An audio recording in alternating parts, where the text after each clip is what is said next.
All right, thank you again for joining us for Cash at College, Spending, Saving, and Student Loans. We're going to be covering a lot of different topics related to personal finance, at least in the United States, during this webinar. We're going to try to cover scratch the surface on all those different topics within an hour. So we're going to move relatively quickly, but if you need to use the chat to ask a question, you don't have to hold it. Just go ahead and ask the question and we will either search for it or answer it in the chat, and make sure that you get at least some type of answer, even if it is we need to do some research and get back to you, but we'll do what we can. So we're active on social media. If you find something that you learned today that surprises you or excites you or you want to share, you can use the hashtag UIMoney. We're on Twitter, Instagram, and Facebook. We're also on YouTube, but obviously we don't search hashtags on YouTube. So my name is Andrea Pellegrini. I am the Assistant Director in University Bursar, and I run the Student Money Management Center for the entire University of Illinois system. My home base is typically in Urbana, but I used to travel sometimes to Chicago and Springfield as well. Kendra, would you like to introduce yourself? Yes. Hi, everybody. My name is Kendra Nalabega Booker, and I've been at SMMC as a graduate student and a support specialist for about 3 years now. It's been quite some time, and I've been doing some programming and reaching out to our students through our webinars and other different things that we offer. So I'm super excited for this webinar, and I look forward to learning with you or hearing any questions that you have regarding our content. Thank you, Kendra. Kristen, would you like to introduce yourself? Awesome. Hey guys, I'm Kristen Palmziano. I am an SMMC support specialist. I've been here for about 2 years, and yeah, kind of to echo what Kendra and Andrea said, I am really excited to jump in today and share a bunch of financial topics with you. And please feel free to drop in the chat at any time if you have any questions. Awesome. Thank you, ladies. And Michaela is joining us also in chat and providing all the resources that you can check out either during the webinar or after the webinar is over. And we will also make all those resources available in the follow-up email that we send out. So a little bit about the Student Money Management Center. We're part of University Bursar, which is basically the billing office for the entire University of Illinois system. And our goal is to empower University of Illinois students to make positive behavioral changes associated with their finances. And we do that in a variety of ways. We provide a lot of different services. We provide a financial literacy digital badges program in Moodle that we oversee, and we distribute badges for, and we promote and encourage and kind of oversee in general the back end of. And then we also do educational campaigns and webinars like this one throughout the entire calendar year, not just over the summer. So we'll be starting our marketing for our academic year series pretty soon. We also oversee a referral program for money mentors. So if you want to meet individually with someone about your financial questions, or have some help in organizing your finances, or better understanding how credit works in your individual situation, you can request to meet with a money mentor volunteer through University of Illinois Extension. And we oversee that referral program to make sure that the students that are being sent there through our services are getting what they need out of that service. We also oversee bi-weekly e-newsletters to students, parents, and employees. So if you want to check out our bi-weekly e-newsletters, we cover different financial topics every couple weeks, and we try to time them based on what types of financial decisions that students are likely to be making in the upcoming couple weeks or month or whatever that the case might be. And then we also have a website that we try to keep updated on financial topics and tips and that kind of stuff, as well as social media outreach. So one of my favorite things to ask is, which university are you attending in the fall? So we put up a poll, hopefully you can see it. Are you going to be in Urbana, Chicago, Springfield, or are you a parent, guardian, or family member? We did not add employee, but if you're an employee and you'll be working at one of those universities, just let us know which university that you'll be working at. All right, a lot from Urbana, Champaign, and Chicago, which makes sense. That's some of our biggest institutions. And we have quite a few parents on. All right, since we have so much to do today, I'm going to go ahead and end the poll. So you can see we have about half of the people that are on today going to Urbana, about 40% going to Chicago, and about 15% are parent, guardians, or family members. All right.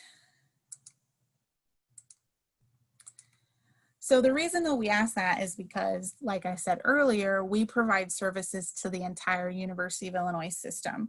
So Kendra, Kristen, Michaela, and I are the core team for the Student Money Management Center that provides education.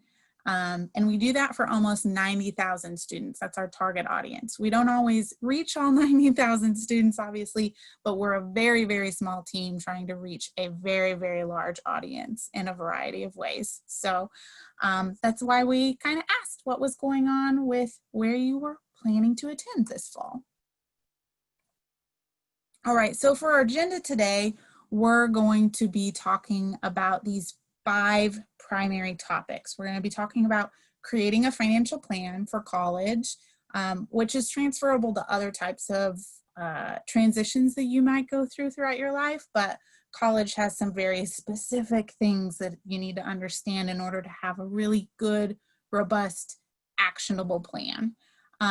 We're also going to talk a little bit about what funding for college looks like now versus before COVID started. So that's a really important aspect of financial planning for this upcoming academic year, because it introduces some variability in what your funding options are. We're also going to talk a little bit about choosing a financial institution. For instance, I know some of you are international that are joining us. You might have never chosen a financial institution at home, let alone in a new country. So we'll talk a little bit about the different types of financial institutions that exist in the United States and what the pros and cons are to those and what to pay attention to make sure that you are getting a good financial institution for your needs. And also avoiding fraud. That's a big issue just in general is financial fraud. We're also going to talk a little bit about credit. Credit is super complicated, so we're again just going to kind of cover some of the very basic terminology related to credit. It may be more advanced or less advanced than what you were hoping for, but hopefully we'll get you at least a little taste of what you need to know for credit in our myth versus fact section. And then we're also going to be talking about managing financial stress. Financial stress is a very, very big issue with students, but even domestically in the United States across adults of all age groups. So we're going to talk about some ways to manage financial stress to hopefully help you make better financial choices and implement your plan, because this is about making a plan for funding your college degree.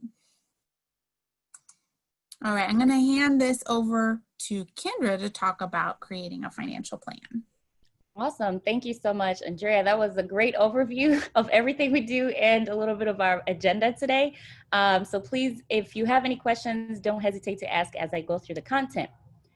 So let's talk about creating a financial plan. So thinking about a financial plan, spending plans is like a puzzle. So you have to consider lots of variables that come up with the best plan to accomplish your goals. So the resources you have, you always have to take note of what you have access to. And if you don't, what are the right questions to ask so that you have the right resources available for you? You also want to think of your spending plan as something flexible. You don't have to be rigid with it. It doesn't have to be stagnant. You have to understand that as your life changes, as you come across different opportunities, or, unfortunately, thinking of COVID and other interruptions that might come into your life, you might lose some financial flexibility, and that means you have to be flexible with your spending plan. So you can change the pieces to whatever or however works best for you, and make sure that you're still sustaining yourself and have the ability to adjust accordingly. So the puzzle we have here, you want to talk about how to analyze and reprioritize. A quick example for this is when you graduate and you're within the 6-month grace period. If you have student loans, you have to talk about how are you going to pay your student debt, and how are you also going to sustain yourself once you're no longer a college student. So that's an example of going through a transition where you have to analyze your life and your stages and make sure you adjust accordingly.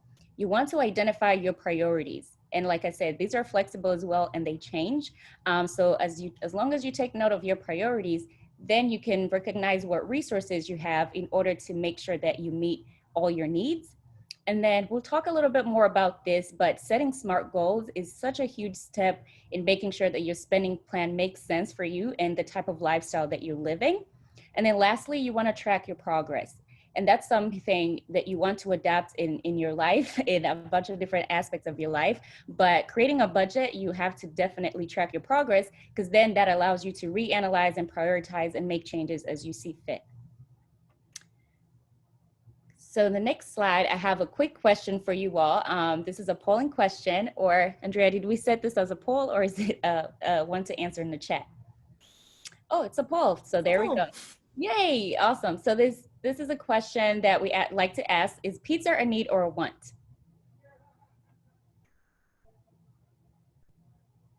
Okay, take your time. I see a lot of, we see needs and wants, and it depends. That's very typical. Yes, so a big part of identifying your needs and wants. There we go. So we have our results that are about to be shared now. So a lot of people said it depends, and that is correct. On the next answer, you see that's correct. And there are a few basics that when you're thinking about what you need to cover your budgeting expenses, the first one is understanding that you're able to distinguish between what you need and what you want. So I'm glad that you all answered this question, because then the correct answer, like you said, is depend, but food is a need and pizza is a form of food. So you don't necessarily need to go buy a pizza, but when you want to make a meal, you can make something else in the house, but a pizza can quickly turn into a need. For example, the next slide, which we talk exactly more about distinguishing the difference, but although the needs and wants are differ for everybody, depending on your situation, you can go into a situation where you need to get pizza in order to help your blood sugar, where you don't have anything else to eat and all you can afford is a pizza at that moment. So that is an example of where you need to really reevaluate what you think about that need or want, and make sure that in that moment it makes sense for you to go ahead and decide whether you need it or not, so you do not jeopardize your health or your safety and livelihood. For example, another thing you can consider is having a smartphone. So some people might actually it might be a need for some people who need to do their job. I work a lot on my phone, so I always need to make sure my bill is paid, or I have access to Wi-Fi, and I'm able to accomplish tasks on my mobile phone. But some people don't necessarily need a phone, or they don't use it for their job.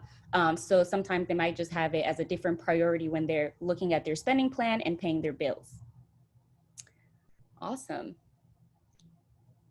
And then in the next slide, I wanted to talk about how you can recognize what are fixed expenses, what are flexible expenses, and what are occasion expenses. So we're going to play a little game to define whether what these terms mean to you.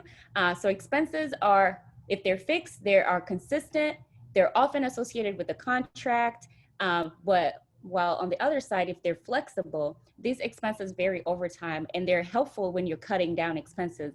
For example, my Netflix, it used to be, I can maybe watch Netflix this month. I don't know if I want to keep up the bill. It was real flexible. But now that I'm home and, because I'm not really going anywhere, I made it a priority to at least have some entertainment and cut out other things like Hulu. So that's where that's, really flexible. And then something occasional, this is once in a while, it's irregular over time, and it might be bi-monthly or quarterly in other different ways. So we're going to play a little game. So do you think rent is fixed, flexible, or occasional? Feel free to drop that in the chat, your answer. Fixed, okay. Elizabeth say fixed, Manuel say fixed. You all are on the roll. We have a smart crowd today. Yes, rent is a fixed expense. So that allows you to already have it in your budget because you already know what it is. The next question we have is groceries. Are these fixed, flexible, or occasional? We have flexible. Yep. Smart crowd. Yes, so groceries are flexible, and I love thinking about this.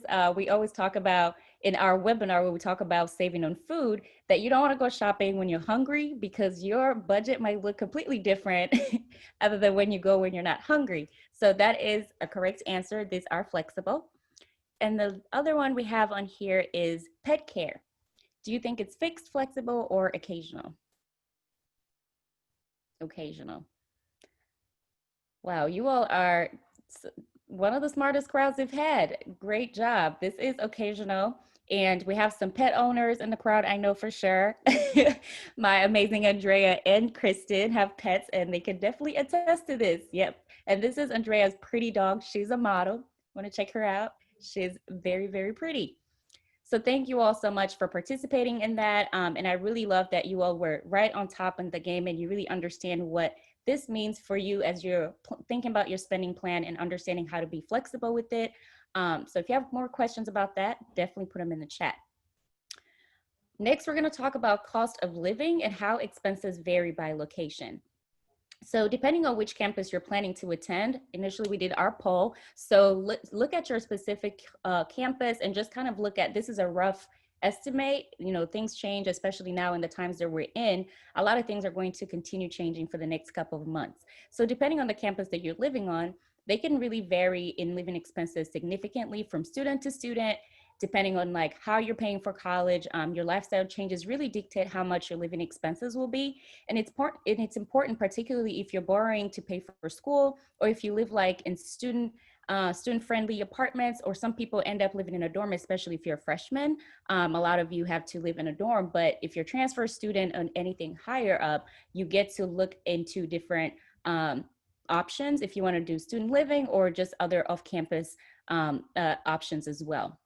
So as you can see in Urbana, if your salary is like $40,000 and up, and looking at Chicago, if you're making about $52,000, or that's the amount you have budgeted into your calendar year to spend for school, this is how it would look like roughly. But we highly recommend, you see there's a link there if you want to do your own calculations just to have a better idea, and you can even plug in the numbers of what you're making or expecting to have and have a clear picture of what you will end up spending.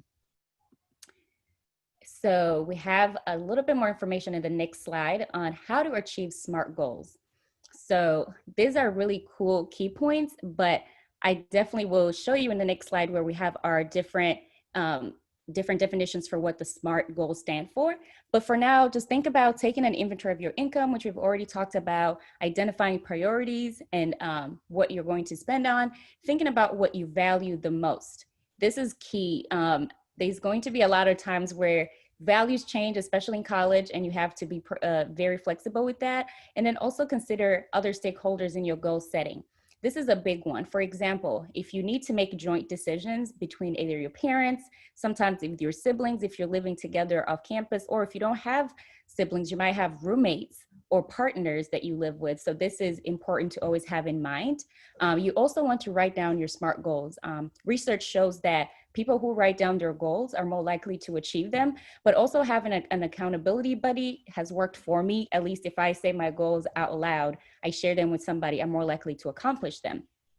So number 6, you want to also check your progress regularly. There's different ways to do that. And some of our content talks about tools on how to help you track your progress. Lots of people like technology and some just like the old school pen and paper. So whatever works best for you, just make sure that you're consistent with it and it allows you to get the job done efficiently. And lastly, you want to reprioritize your goals and when your life changes, which I have emphasized a couple times. And here's our beautiful little thing that allows you to map out what SMART goals really stand for. And we like to put this here because before we had at least the first line of descriptions, but really this varies and it works differently for people. So you can take a screenshot of this or wait for us to send out an email. And if you want to frame this in your room to help you remember that when you're making goals, feel free to do that. But we also have our SMART sheet goal that our Takey cheat sheet person is going to put in the chat, so you can utilize that at your own expense too. Next over, we have more ways to understand SMART goals considerations in the next slide. Now, this is S for specific. So you want to be more specific about your goals. The easier it is to visualize it, the easier it is to achieve it. You want it to be measurable. Can you track your progress? Now, this might be a task or an amount of money, but you have to make sure that you know the amount that you need, especially if you're budgeting. For example, if you want to travel, how much money do you need for the ticket, for your expenses, for the activities you're going to do? This is something that you want to draw and map out before you travel. Agreed upon, I just kind of gave you a little bit of that. If you're making decisions with other people involved, you want to make sure that there's some set of responsibilities that you're both going to meet so that you have a smooth shared responsibility experience. And you want your goals to be realistic. Given our current income, our current climate with everything going on, you definitely want to make sure you're setting realistic goals, because I've known that during this time that everything's uncertain and I can't make expectations that I know I'm not going to meet. And then lastly, you want to make sure it's timely. But what day do you want to accomplish this, and what are the steps you're going to take there? So you might want to have a huge goal that you want to accomplish. For example, I want to graduate. What do you need to do in those 4 years in order to graduate? So you have your mini steps, and then you have your big goals, and that'll allow you to accomplish them. So chat discussion. I wanted to know what makes setting goals right now a struggle. Feel free to jot this in the chat if you're comfortable to share. Would love to hear what is making it difficult right now for us to set goals.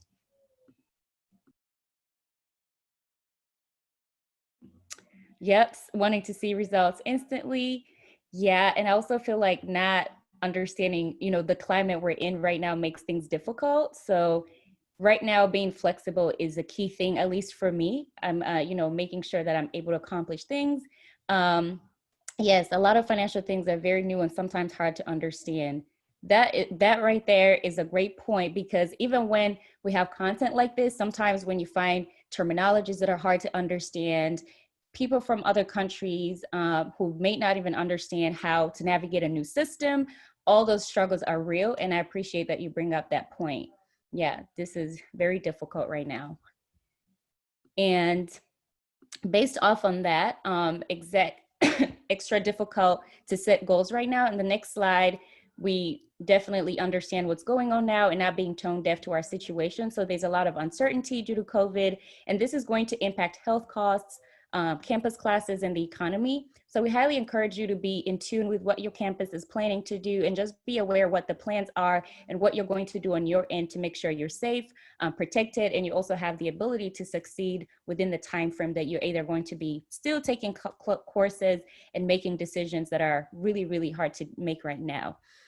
Changes to funding and resources. So having access to jobs and scholarships, that's going to look different. And then contingency planning for costs. So if you have internet, any technology that you need in order to succeed as a student. And then lastly, housing contracts. You cannot get out of a lease, at least not simply. And that's also something that you're going to hear a lot about, depending on what your housing arrangement is going to look like. So these are some points we wanted to share with you to keep in mind as we're all maneuvering and navigating this new situation and climate that we're in. And I'm going to pass it over to Andrea to talk about funding then and versus now. All right, thank you so much, Kendra. So things look a lot different now than they did even 2 months ago. So who knows what's going to look like in the next 3 weeks. There's new legislation being suggested all the time, and it moves back and forth across governmental agencies, and how it's implemented looks different. So we're just going to talk primarily about educational costs and what to consider when you're thinking about your funding plan. So typically, the educational expenses that you need to plan for sure, is going to be tuition and fees, obviously, which you'll get access to your bill later in August, most likely. If you have not registered for classes, or if you're planning to make a lot of changes to your classes, it's going to look a little bit different. So monitoring your student account to see what types of changes that you make to registration, or the types of classes that you're enrolled in, or even housing and what those fees look like, will help you have a better idea of what you're going to owe, at least for this semester. You also have to consider room and board, or rent and utilities and food, as a cost for your educational expenses. You also need to consider that you're going to have to buy books and other supplies in order to be able to take your classes and learn. Travel is also an expense that you will have to consider, especially if you're coming from outside of the state, or even just from Chicago, or obviously from Taiwan. We know there's a few people from Taiwan here. So having money for travel to get here, and then also for any breaks that you're able to go on. Travel could be more expensive later. You might have other contingency planning that you have to do with travel, but typically there is some type of travel that you do have to plan for in your educational expenses. If you're a graduate student, you might have to think about how you need to go to conferences. Right now, there's not a lot of physical conferences, but that could change in 2 years, right? In a year even, in 6 months even, depending on how things go. Then you also want to plan for emergencies. Emergencies is a much broader topic now than what we've ever considered before, really. Like, for instance, if you commute to campus, if you're UIC or UIS and you're a commuter student, a flat tire is an emergency, and that's a much different cost than you can't work for a week because you got sick or had to be quarantined. So emergencies look a little bit different now. And then you also want to plan for some recreation and fun, right? You're not just coming to school to study, and it's not reasonable to think that that's the only thing that you're going to do and still be effective. So having some type of recreation and fun in your budget as part of your planned educational expenses can really help you be a more effective student as well. All right, so my PowerPoint keeps freezing. We're gonna get through this together though.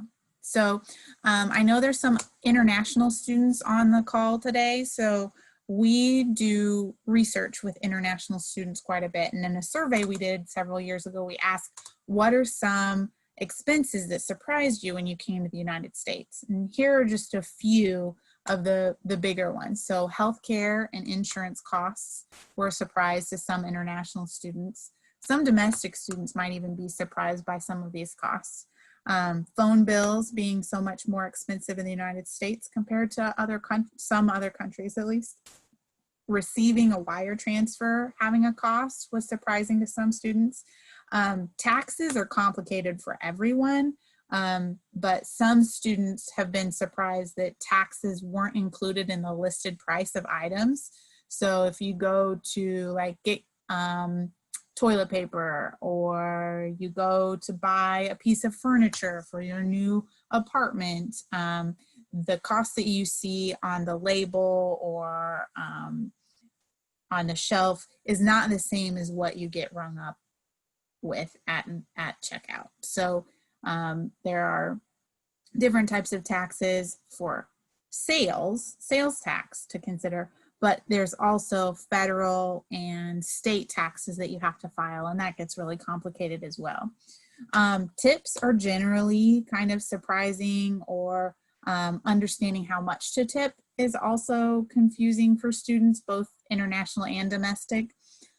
Paying for water as a utility was also surprising to some students, and then also paying for internet was surprising to some students.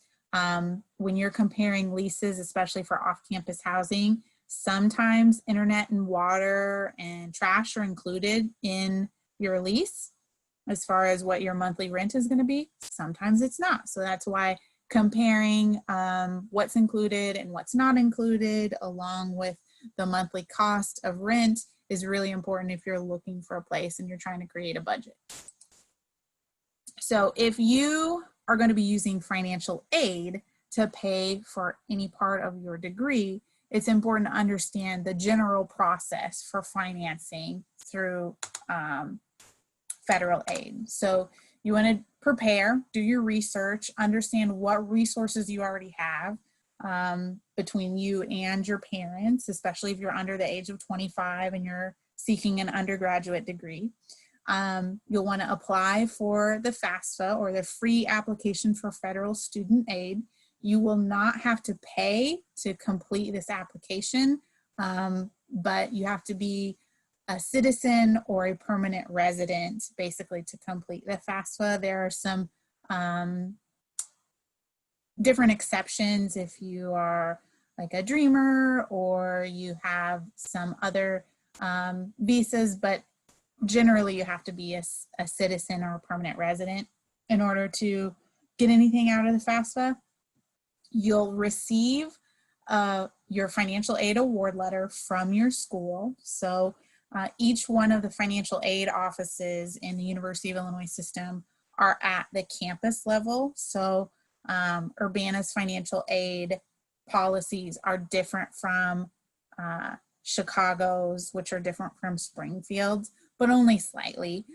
Generally, you can get your financial aid award letter that shows how much you're eligible for based on the FAFSA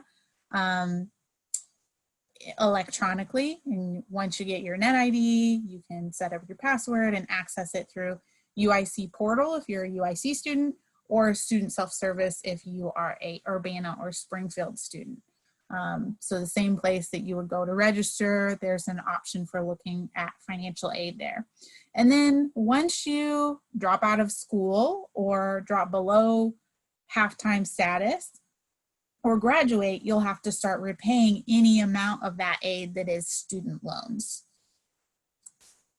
So generally there are two main types of financial aid. You have gift aid, which you don't have to repay. It's just yours, right? And then there's self-help aid, which is more transactional. With gift aid, grants, scholarships, or waivers are types of gift aid. So you receive that and it's yours. You're basically getting money to go to school. That is it. With self-help, you have student loans, which you have to repay later, or it might be federal work study, which requires you to find a job on campus and then you receive the federal aid monies through your job. But you have to find a job if you're the one that is federal work study eligible. Not everyone is going to be, and there are likely going to be less federal work study eligible jobs on campus because of the way that we're planning for the year to go. So it's going to be a little more competitive. You do have to apply for them. You have to be interviewed, and then you have to receive the job. If you are a UIC student, you actually have to request that the federal work study funds be put on your financial aid award letter through the FAFSA. And UIC financial aid has more information about how to do that, and we'll include links to that in our follow-up email. And then when you're looking at your award letter, it's important to remember that that section that discusses your cost of attendance is estimated. You can spend significantly more or significantly less depending on what classes you take, how many classes you take, what your housing costs are, if you choose to have roommates or live in a single room. our options there might be different now than they were a year ago because of the way that we have to do hybrid reentry into having classes on campus. You also have to consider your lifestyle choices. That's one of the most variable costs for college, is if you choose to go out to eat every night. If you choose to have a car on campus, that's a huge cost.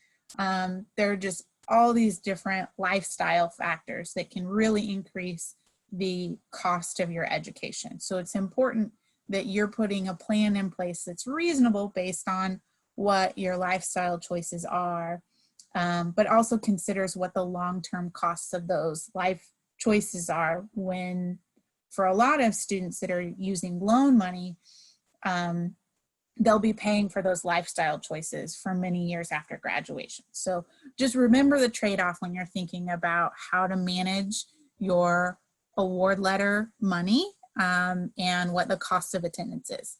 Your award letter is not your bill, and it's important to remember that. What the cost of attendance says is not what you're going to be charged. You could be charged more or less depending on what your choices are when enrolling in classes or signing a housing agreement. All right, I think this is a poll, so I'm gonna try. All right, are there limits to how many hours you can work for federal work-study funds if you get an eligible position? I might have given this away. I might not have.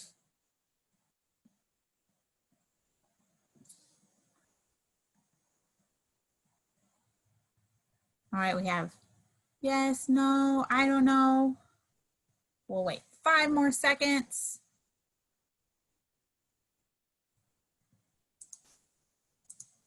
All right, a lot of you say yes, some of you say no, some of you don't know. The correct answer is yes. So,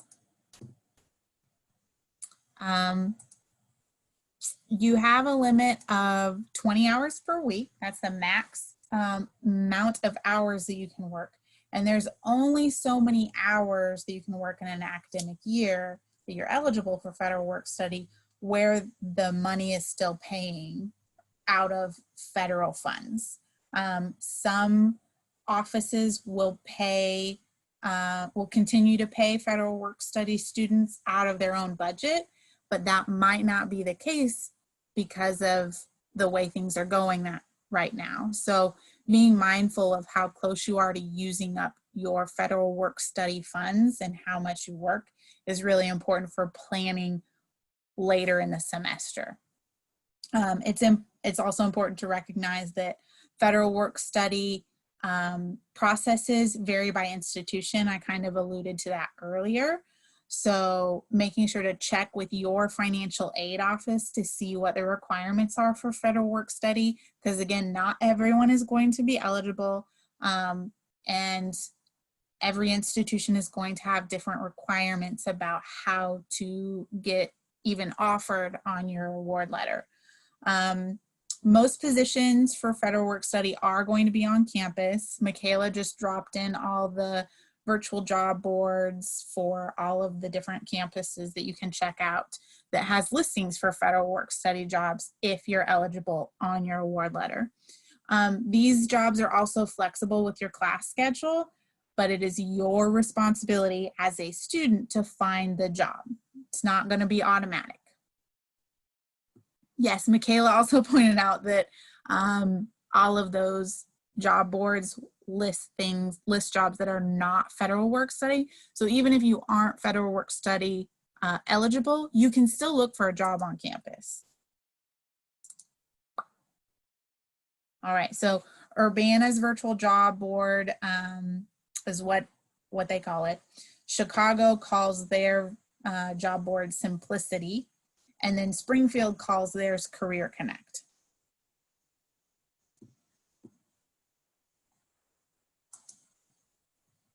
All right, so just to summarize, funding used to be pretty diverse funding streams. It's still pretty diverse, but the competition might be a little more increased now. especially with all the other factors that are going into our economy and where monies for scholarships and grants are coming from. It's always been complicated, at least for the past 30 years. It's been complicated. But now there's continued uncertainty about what it looks like.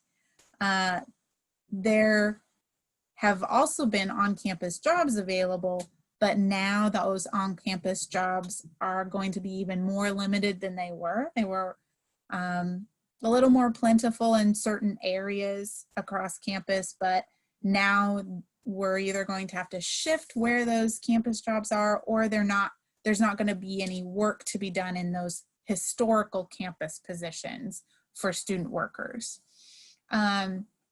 Parental and family support has always been some component, even if it's not financial, of funding, right? Emotional support, accountability. Those are types of support that can help students.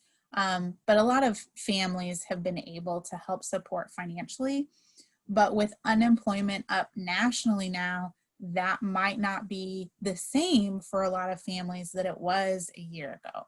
So there might be other forms of funding that they need to look for, or you need to look for as a student, to cover that potential gap now that unemployment has risen pretty drastically across the United States. And then there's also always been scholarships.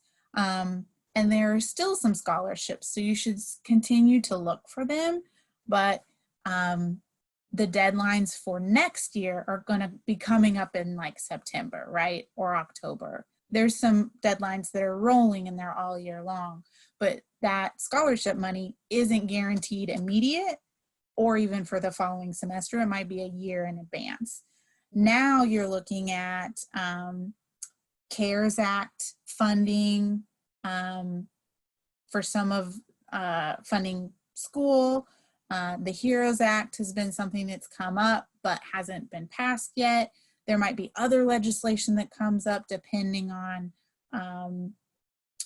what kinds of things we run into in the future. So there's a lot of uncertainty, and I just wanted to make sure that we discussed that. The Consumer Financial Protection Bureau just released in the last couple months a new tool to help students and families create a financial plan for college. So I'm not sure if we put that in the chat, but we will make sure that it is available with the resources that we send in afterwards. So it's called Your Financial Path to Graduation, and can be really helpful for you to develop a plan for funding your college degree. All right, so I'm going to hand this over to Kristen to talk about choosing a financial institution. Awesome. Thanks, Andrea, for passing it back off. And also thanks so much for being so active in the chat, everyone. I know we're throwing a ton of information at you, and you guys have been doing a great job of being so interactive. So I am going to jump right in and talking about, choosing a financial institution. So we're going to start it off with a question. So why might you need a financial institution, so a bank or a credit union in the United States? And if you just want to pop those answers in the chat below.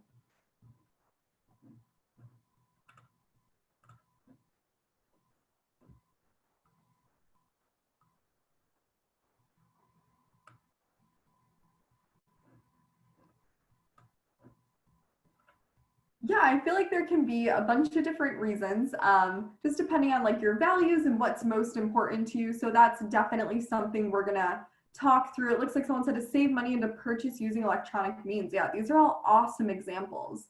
On the next slide, we are gonna kind of compare and contrast the differences between banks and credit unions. So essentially, money kept in deposit accounts in the US are insured by the federal government. The two main types are going to be banks and credit unions. Deposit accounts like checking and savings accounts are typically insured for up to $250,000 per individual.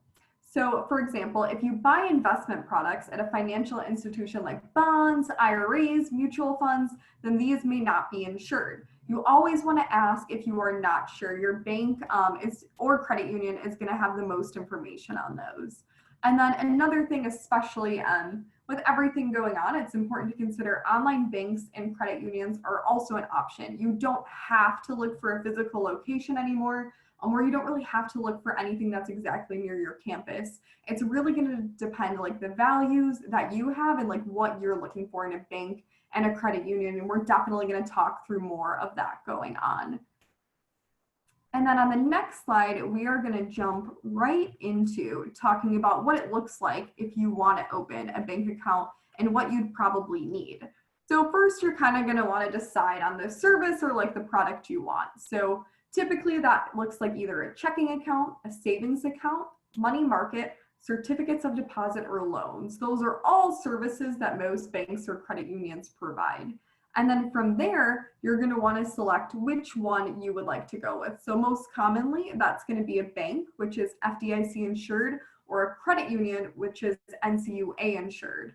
And again, it kind of just depends on which you value more. It's just really important to research which institution is best going to meet your needs. And then from there, you're going to want to be prepared. Usually when you open an account, they're going to ask for a couple of things. So that might look like a social security number or card, an individual tax ID number, along with evidence of your mailing address. You can also use a driver's license, passport, any government issued ID, and then they usually require some form of an initial deposit. So that's usually what you're going to need when opening those. And then on the next slide, we're going to go over some things you may want to consider and kind of ask yourself when you're choosing a financial institution. So essentially what's most important for you, and all of these are correct. It's just going to be what fits your lifestyle the best. So maybe you really care about access to ATMs or convenient locations, or would you prefer an online location versus in person? A big thing I know for me right now is mobile banking. So that would be really an important feature. Cost of services. So some accounts may have, you have to hold a balance, or you may only be able to make withdrawals. Otherwise, they may charge a fee. These are all things you're going to want to ask before signing anything and choosing the right one for you. There's also other things to consider, such as if you're getting interest on your savings account. So is your money growing while it's in there? And then also minimum balance requirements. So not all have this, but some accounts will require you to hold a minimum balance in there, and then also lending services. So again, just to kind of like echo everything, these are all really important questions you're going to want to ask yourself before you make this decision in order to choose the best one that fits your lifestyle. Awesome. Well, thanks so much. I believe I'm going to hand it back over to Kendra, who's going to talk about some credit concepts, and we're going to play a fun game, I believe. Yes. So before we get started on our credit questions, we have tons of webinars that we talk a little bit in depth than what we're about to do now. So if you have more questions, we'll drop that in the chat, or we'll give you access to that at the end of this chat. So my first question for our fun game, credit fact or myth. Do you think credit scores and credit reports are the same? Please let us know in the chat. Yes, fact or myth.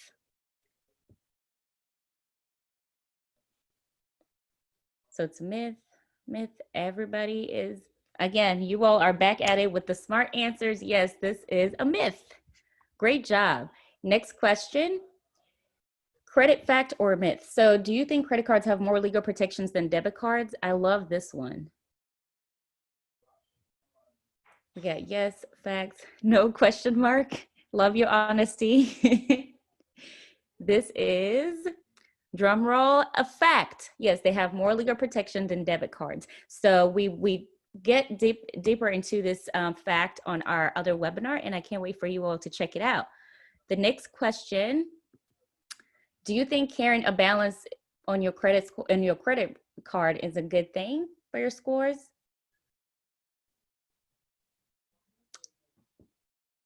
Fact or myth? Carrying a balance. Okay, so we have a little bit all over the place. Drum roll.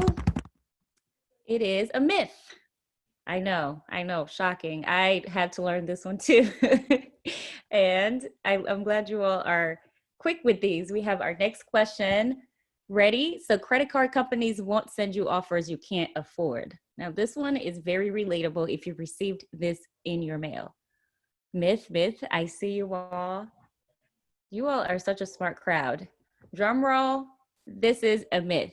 So companies will send you credit card offers based on limited and sometimes outdated information. So do not trust those. And these companies do a soft pull on your credit report to send you pre-approvals, but sometimes the information is not complete or accurate. So that's why you should check on your credit reports and for free once a year. So we do annualcreditreport.com is the website. And I believe our Take It cheat sheet, Take It person will put it in the chat as well, but you can get access to that free of charge at least once a year. And we highly recommend that you take advantage of that, or the second round they charge you. So that's good to know. Moving on to our next question. Do you think that you only have 3 credit scores, not cards, one for each credit bureau?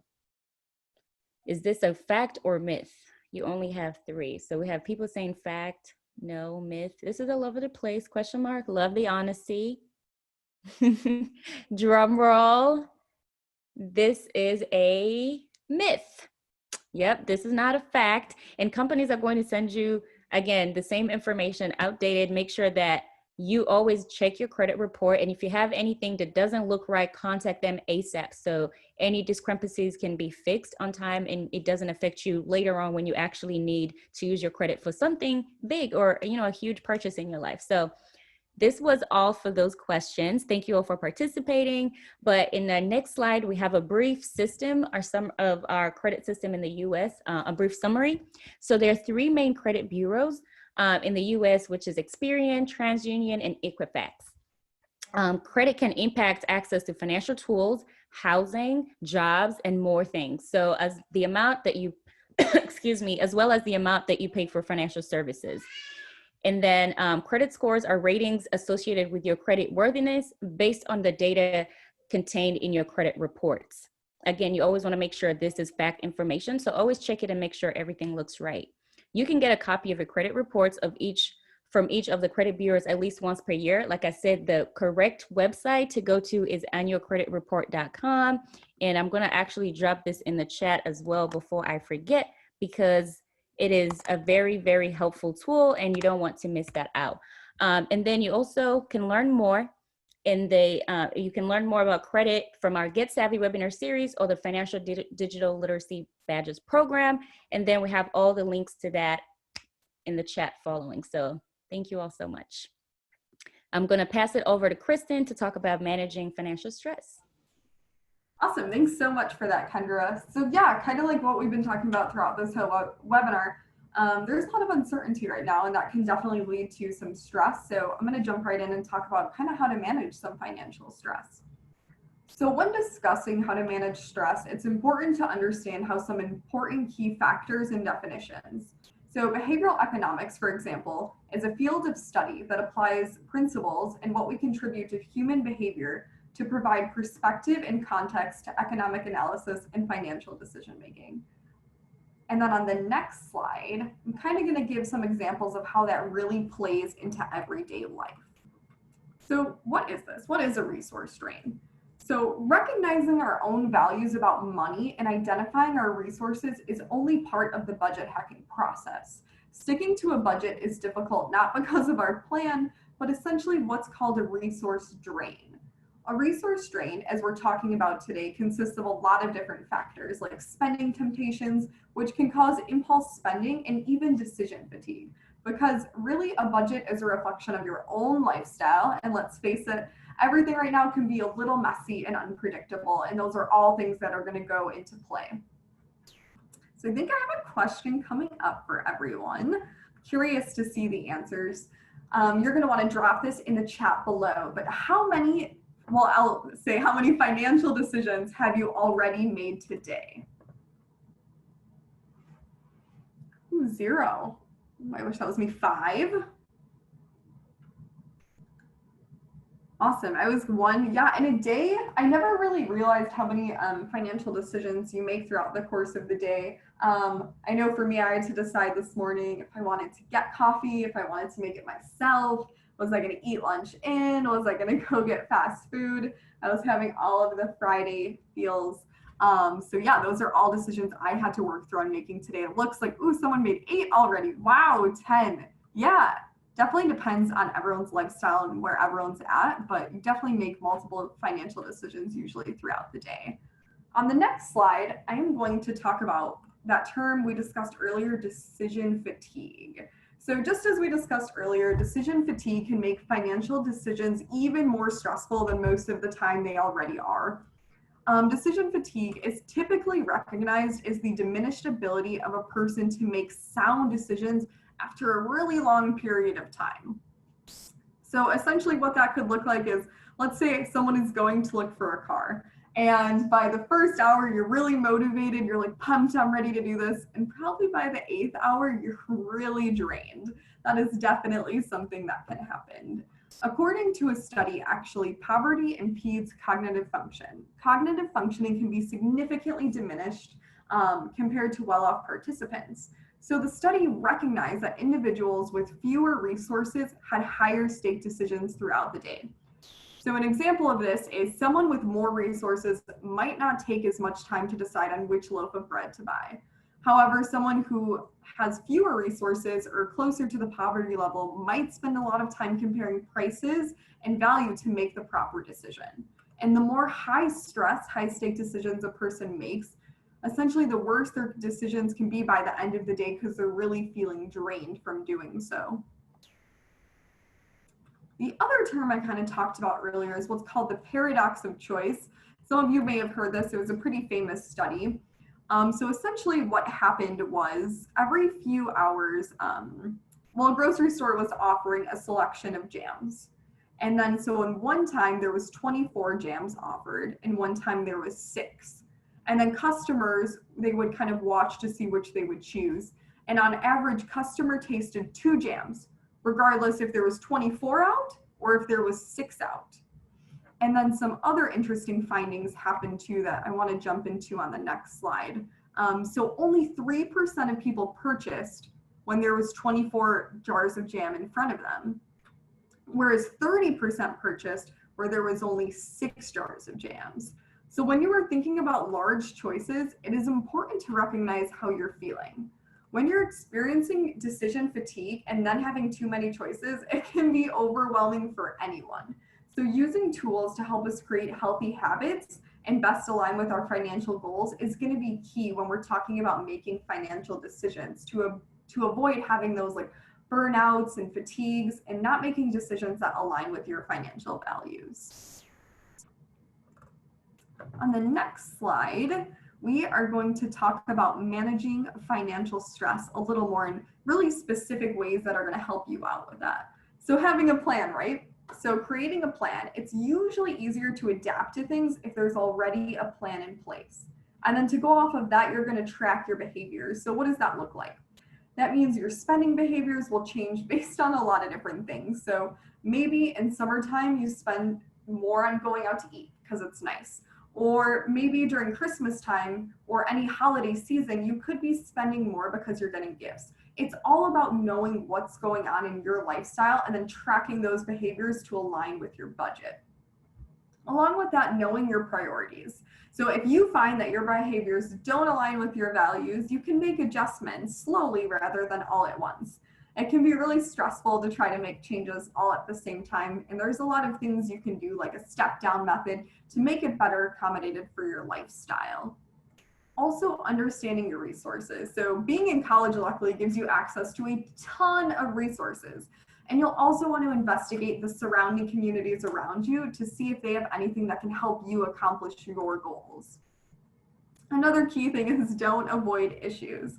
So if a big source of your stress could be not knowing how much money is in your account, maybe debt, anything like that, you don't want to avoid it because it usually doesn't go away on its own. Dealing with the issue head on is going to be a great way to alleviate some of that stress. And then kind of with everything in life being flexible, I know that's easier said than done, but transitions to college are difficult. Really, any transition is difficult. So regardless of your age or stage in life, it's just really important to be flexible when recognizing things are out of your control. And as of right now, it seems like that's affecting a lot of us lately. So definitely a really important skill to practice. And then lastly, learning and practicing coping skills to deal with stress. And that looks different for everyone. It could be doing walks outside. It could be taking a bubble bath, or even just going to get your favorite cup of coffee. Anything like that in order to really help you navigate everything going on. Awesome. I know that was a lot, so hopefully one of those will be able to stick. And then lastly, the thing I want to discuss is planning for financial transition. So really why most of us are here today. So when you're facing a potential financial transition, it is important to follow a couple guidelines. So you're going to set and reevaluate financial goals early in the transitional process. From there, you're going to want to analyze potential changes in your behavior. So where you need to cut spending or want to save more. Will you have new costs associated with maybe a new job, a new campus? Maybe you have utilities, additional insurance. All of those things you're going to want to consider when you're talking about potential changes in behavior. From there, you're going to want to create a spending plan that works for you. So you're going to want to build one off your priorities and also your lifestyle habits. From there, you're going to want to track your expenses and spending habits to keep yourself accountable and make changes to spending plans as necessary. It's also a great idea to share it with someone too. Kendra discussed this earlier, but it's definitely shown that sharing your goals with other people also gives you like an accountability buddy. So regularly discussing your progress towards financial goals is really important, either with like a spouse, a roommate, children, parents, all of those. So yeah. I know that was a lot of information. We will also be sending out these slides in case any of you missed any of that. Awesome. So we're going to probably jump into the summary. Thank you guys so much. I think I'm going to pass it back off to Andrea. Thank you, Kristen. So I know that a lot of you probably want to get on with your day, so I'll try to be quick about this. Like we've talked about throughout this, you want to create a plan for both your college cost and contingencies, especially this year. You want to diversify funding sources to reduce overall risk. You might already have risks to some of your funding sources, so finding alternatives is a good way to protect against risk right now. You want to choose a financial institution and services that meet your needs, and don't feel obligated to stick with a bank or credit union because you've always been with that bank and credit union. You can choose a different one, or you can add to your repertoire of financial institution relationships. You also want to continue learning about different types of personal finance, different aspects of personal finance, but especially things like credit, because it is something that's super complicated and impacts a lot of aspects of our lives, including employability, how much we pay for loans, whether or not we can get insurance. There's just so many aspects that credit impacts. You also want to learn and practice ways of coping with stress, which thankfully Kristen did a good job of going over. And it's also important to recognize that with things like decision fatigue, it's not exclusive to financial decisions. Any high stakes decision that you are making is going to be cumulative and impact the rest of your high stakes decisions, be it financial or other. All right, so if you want to get credit for joining us today, you can take our Cash at College quiz, which we will also send in our follow-up email. So don't feel obligated to take it now, or if you're experiencing some technical issues, it's not a big deal. We will stick around for as long as you need to answer any questions in the chat, and we'll go back and look through and see if there's any questions that we missed. But we also want to share that you can stay in contact with us through our website, on Facebook, on Twitter, on Instagram, YouTube, or subscribing to our e-newsletters. And thank you for joining us today. Thank you. Thanks, everyone.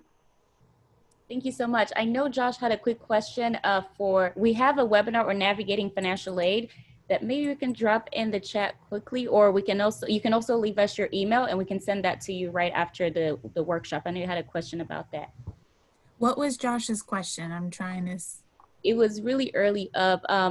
It was around how does he access his financial package? I had responded about if you've done a free financial aid application before, usually goes to the school that you put down on your award letter on your application, and you usually have access to it through your school financial aid if you want to call them with other questions. But we do have a webinar on how you can navigate it and understand what's actually included in your financial aid package.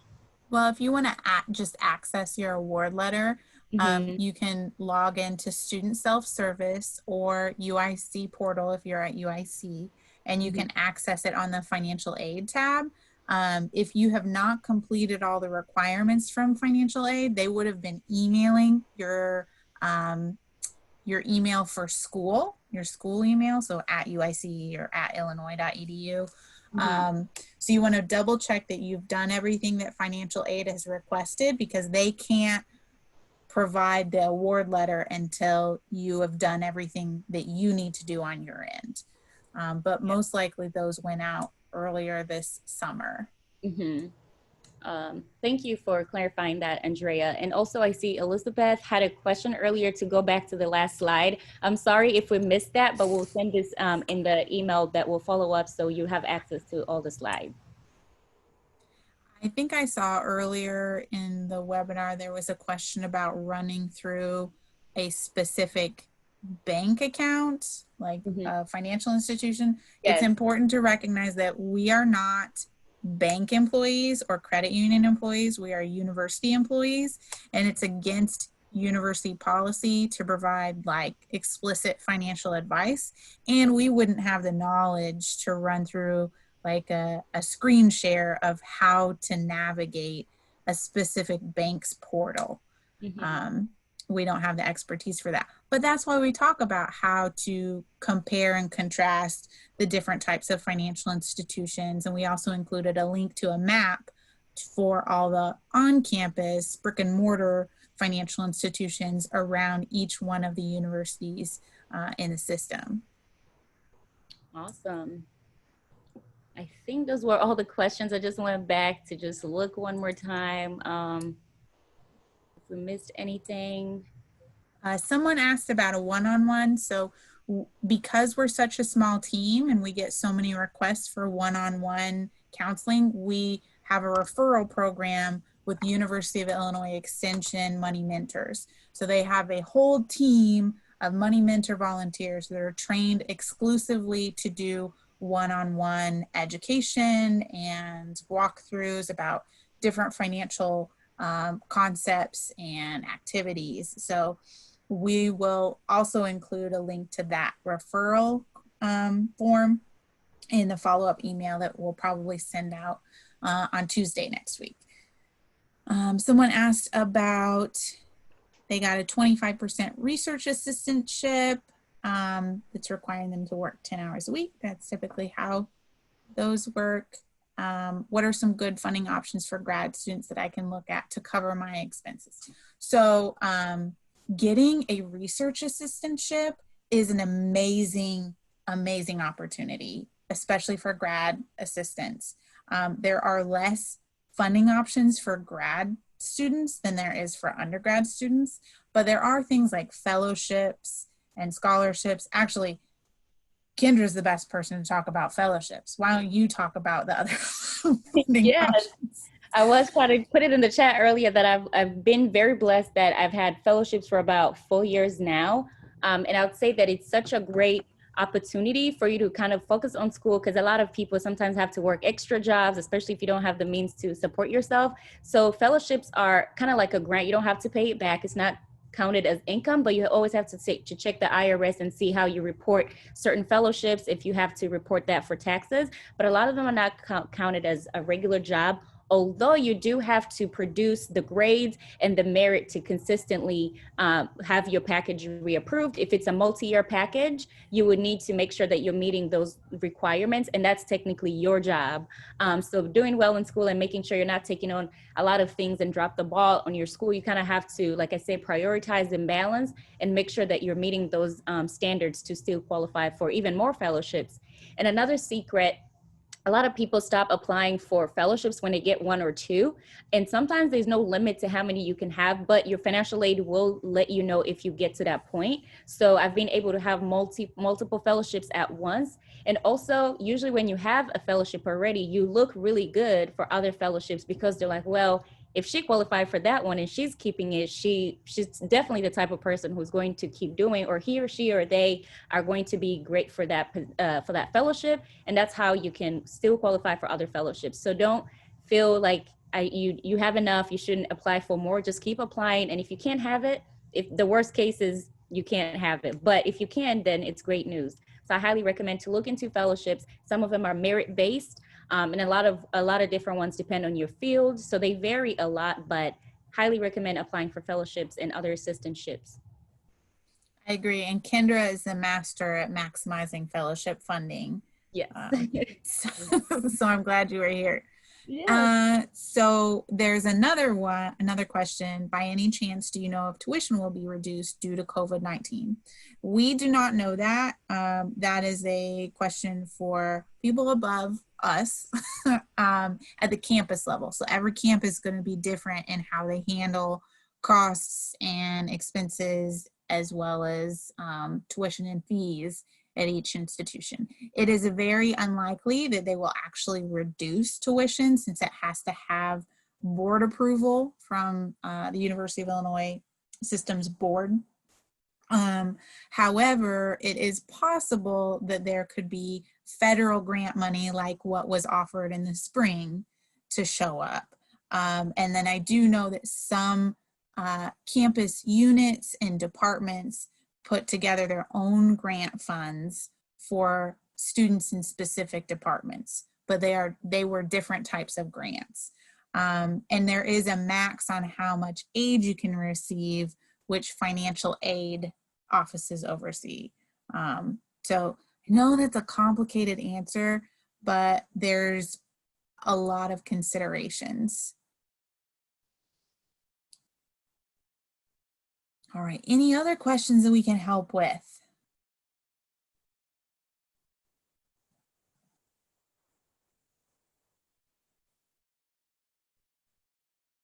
It's okay if you can't think of any questions now.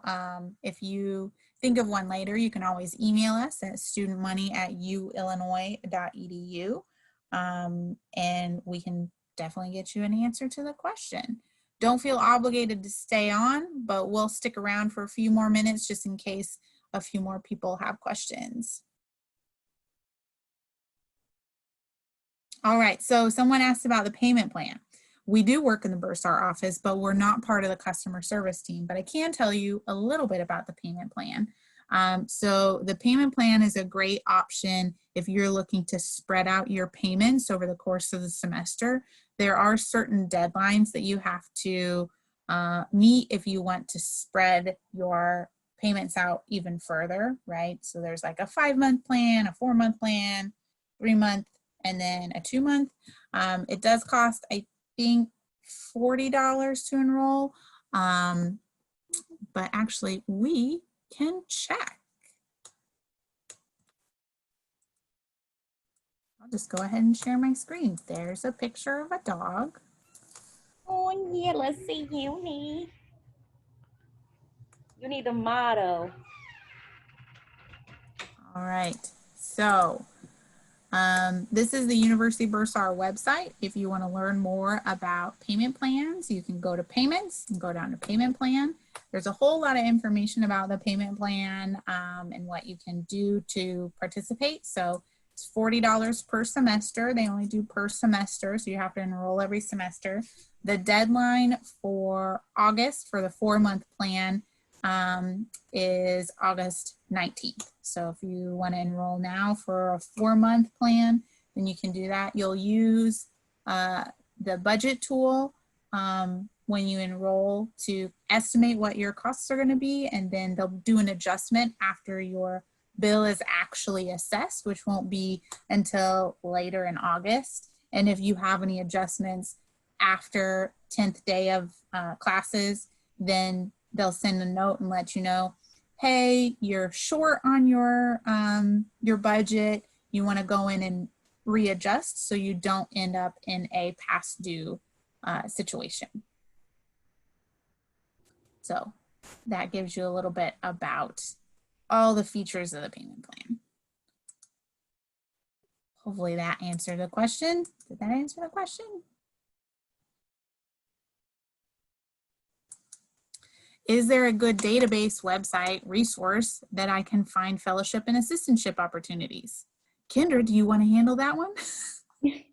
For the link to Fellowship Finder? Yes. I could actually either share my screen or go here real quick and pull it And it's over. important to recognize that the fellowship finder that Michaela put in the chat is specific to Urbana. It is not for Chicago or Springfield. Chicago has other resources, so you can go through the graduate college if you're looking for fellowships and assistantships at the graduate level, but there's also an entire department solely dedicated to scholarships, and they have a scholarship finding tool that you can use. It takes like 10 minutes to set up, maybe less. It's really easy to set up. And Michaela just dropped one in there, but I have one from the student government where they list a bunch of different resources that you can look at or what the differences are. So I'm going to drop that in the chat as well. But everything else, the one we have has external fellowships as well, the one at the U of I. So you can maybe use that to just look at external ones, but a lot of them are based on our campus specifically. So I'll make sure I share that as well. External fellowships. Great questions. This is very interactive. Oh, I sent it in a private chat. Let me paste that again to everyone.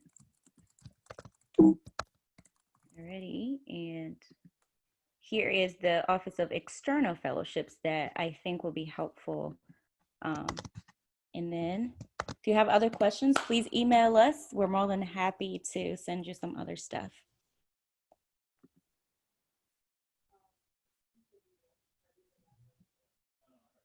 You're so welcome. Thank you for joining us. These are really great questions. Yeah. We should have asked how many undergrads and grads are on the call today. Oh yeah, and if they're actually, that's a great question because I forgot to mention that I've gotten fellowships since I was an undergrad. Sometimes the misconception is like only graduate students get it, and that's not correct. So if you're undergrad, this is for you too. Don't feel like you can't have access to it just because. So I would definitely mention that in the future.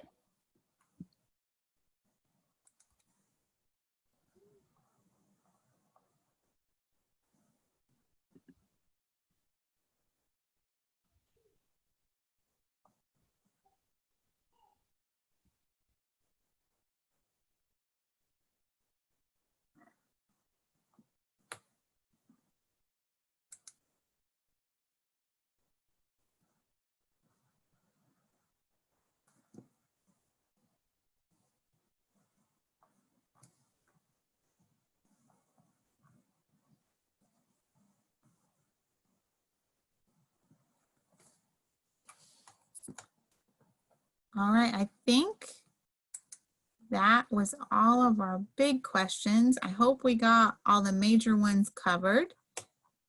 And we'll send a follow-up email early next week with all the resources and the recording for today.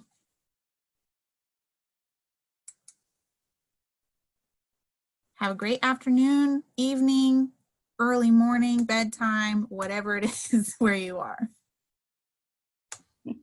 Bye everyone. Be safe. Bye, Thank guys. you so much. Thank you, Stormont. I love your name, by the way. It's awesome. All